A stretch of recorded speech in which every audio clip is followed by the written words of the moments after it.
Hey, MJ, I have another name for you. Kraven. He's here on some kind of hunt. You know, if you need me, I'm just a call away.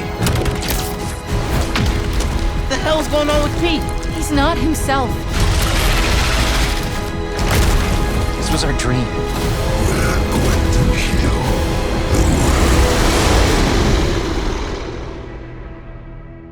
PlayStation. We got a lot to talk about. So first, Bryan, my first question for you is, where do we find Peter, MJ, Harry, and Miles at the beginning of Marvel Spider-Man 2 now that we're in the third installment of the franchise? Well, you could find us all in the back being late to the panel because we were watching the story trailer as you guys were all watching it backstage. True, That's first true. off. So, yeah, I think what's really great about this game is that we're going to pick up roughly 9 to 10 months after the events of Miles Morales, which, if you haven't played it, it's an amazing video game by a talented team.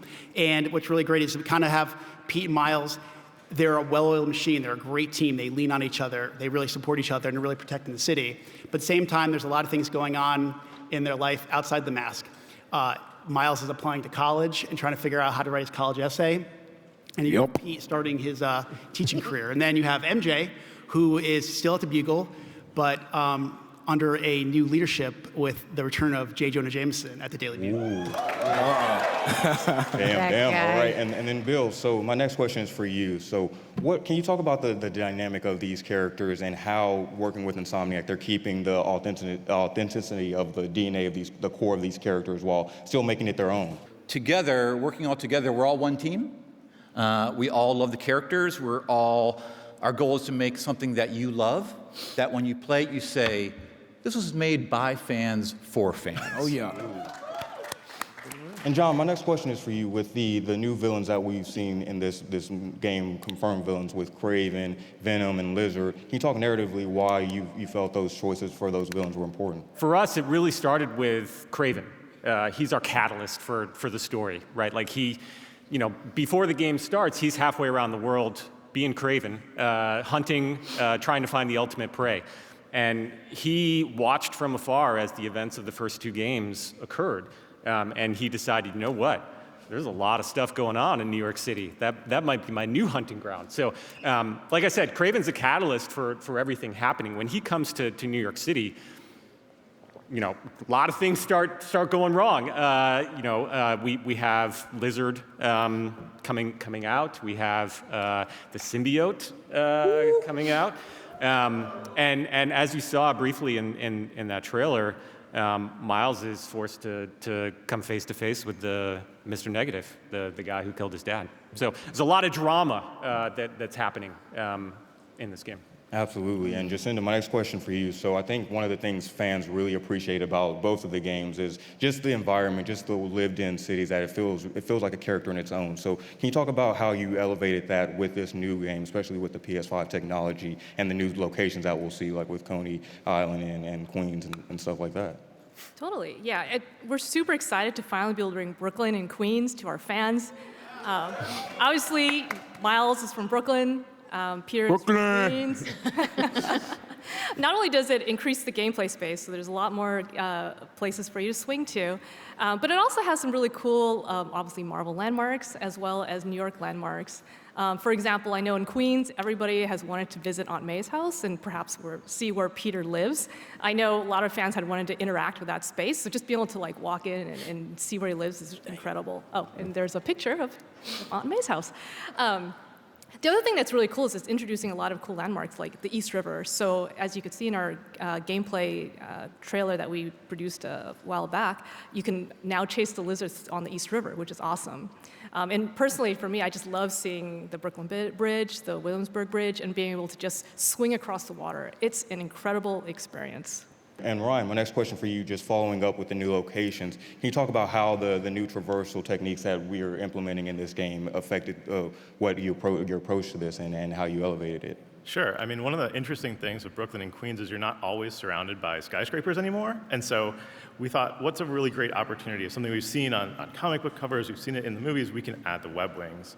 And that was really changed how we look at traversal. Swinging is always our Spider-Man core. That's where we come from. But what we did is design the web wings so that we could integrate them and weave them in with swinging.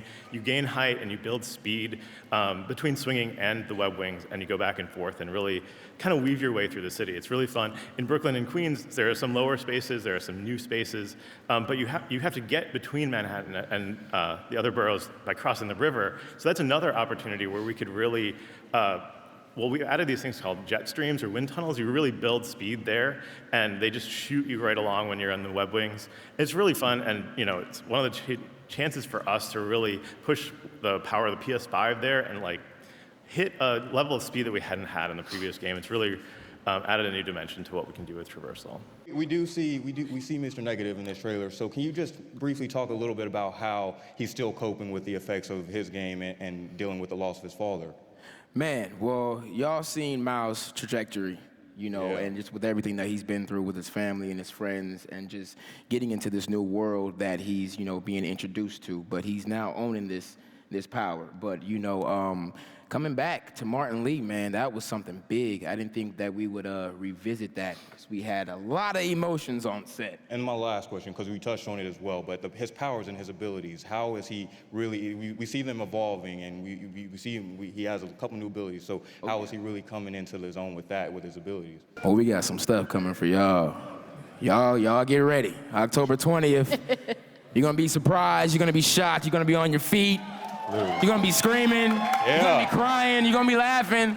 So y'all get ready, man. We got some powerful stuff coming for y'all. I apologize to employers everywhere because I hear a lot of people going, I've already booked, time off from work, from on October 20th for like 3 days. I'm like, right. We have MJ in the house. So can you talk about what are her ambitions in this game and how her storyline has evolved from when we last saw her? Yeah, I think she's coming to her own a lot more. I think she's understanding who she is as a reporter and as a writer a lot more. She spent a lot of time away from Peter in Symkaria. And am I allowed to say this? She's writing.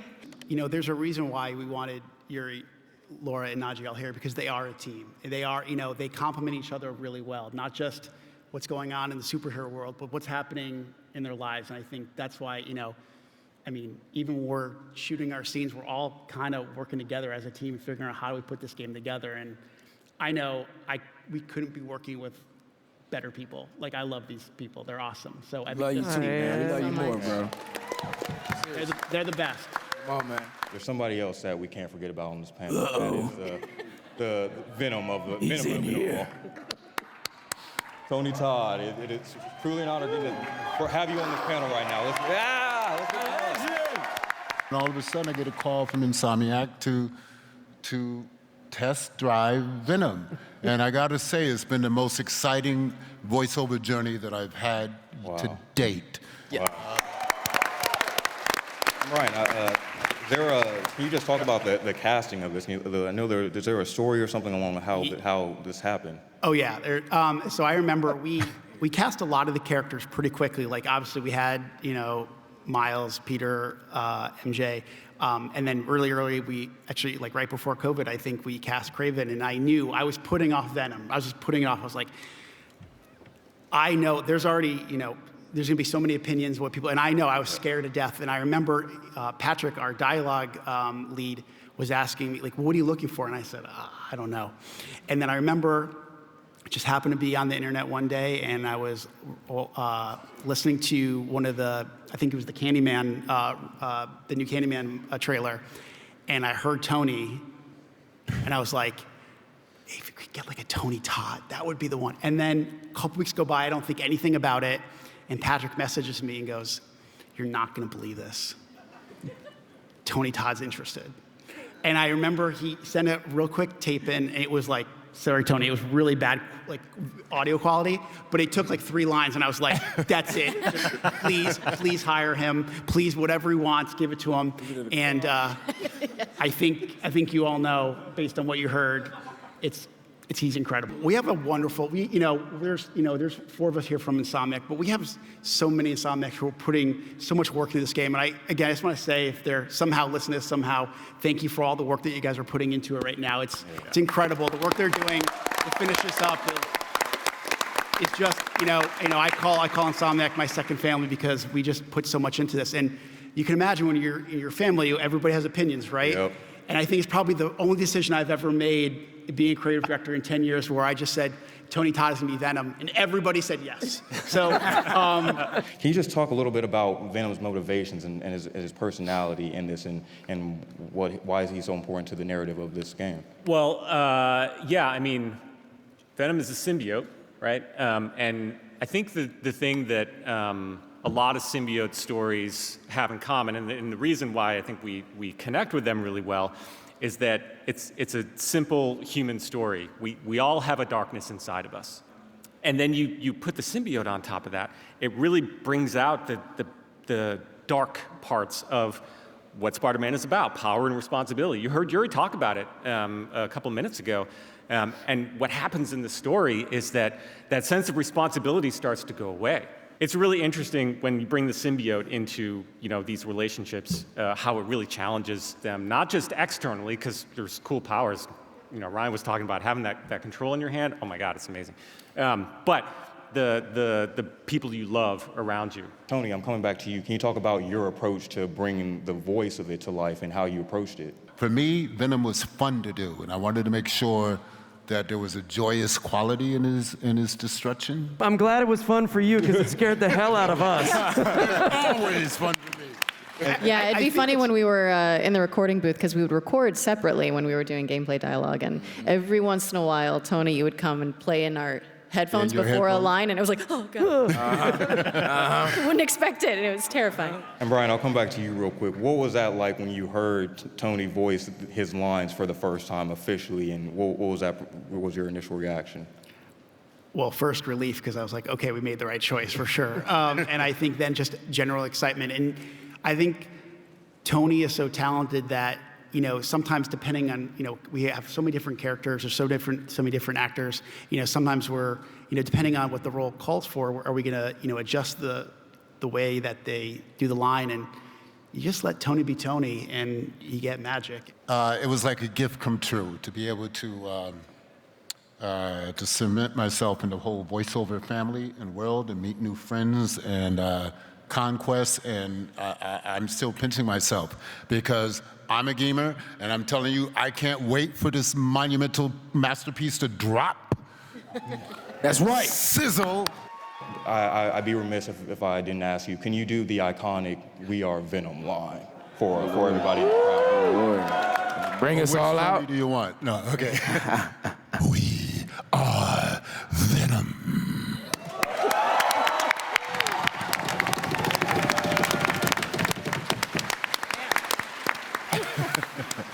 All right, well, I think we got some special surprises coming up for you guys. I think the next thing we want to talk about is the collector's edition statue that we have here on this table right here. I think it really represents what this game is about. I've said in previous interviews, I've talked about, it's called Spider-Man 2 for a reason, because we have 2 iconic characters in this great piece of art, but also it's going to take 2 Spider-Men to take on something so powerful, something that they've never been able, there's nothing come their way. I mean, if you look at, whether it's Doc Ock in the first game and then Tinker in Miles Morales, like Venom is literally a whole different beast. Bryan, why are you putting on gloves right now? Like that's. Oh, these? Yeah. What is that for? Well, like, Dorian, I think we should play the video first. I think we should play the video. Let's go ahead and play that video real quick. What? Miles! I need your help! What is this stuff? Wait, Pete! I got an idea! Nice! One more time! On 3! 1, 2, 3!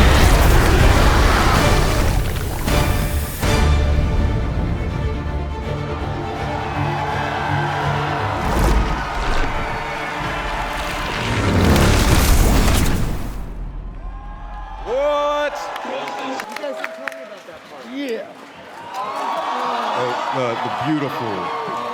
Spider-Man 2, PlayStation 5. Oh my God. I didn't know about that. I didn't know. They didn't show me that before we came out No, they here didn't tell us that at all. today. They did that was, not. yeah. Now I have to Y'all get knew a what new y'all were PS. doing. Secrets, you guys. They knew what they were doing. Wow. All right, well, there we go. Like Marvel, so they keep everything so tight-lipped. I found out about this 5 minutes before we came out here. That's how serious they are. So, Bryan, can you speak to this epic, amazing, beautifulness right here? This has been one of the biggest secrets throughout the entire development of the game, that we were going to have the console and the DualShock. So I know we're pretty pumped. I mean, I think, we talk about the symbiote playing a big role. Obviously, it plays a big role here in the design of the console, and we thank PlayStation for going above and beyond with the design of it. I know Jacinda worked really closely with everybody on the design of it, and I'm pretty pumped, man. All in all, that being said, I want to say thank you again to this incredible panel. Thank you guys so much for all your hard work.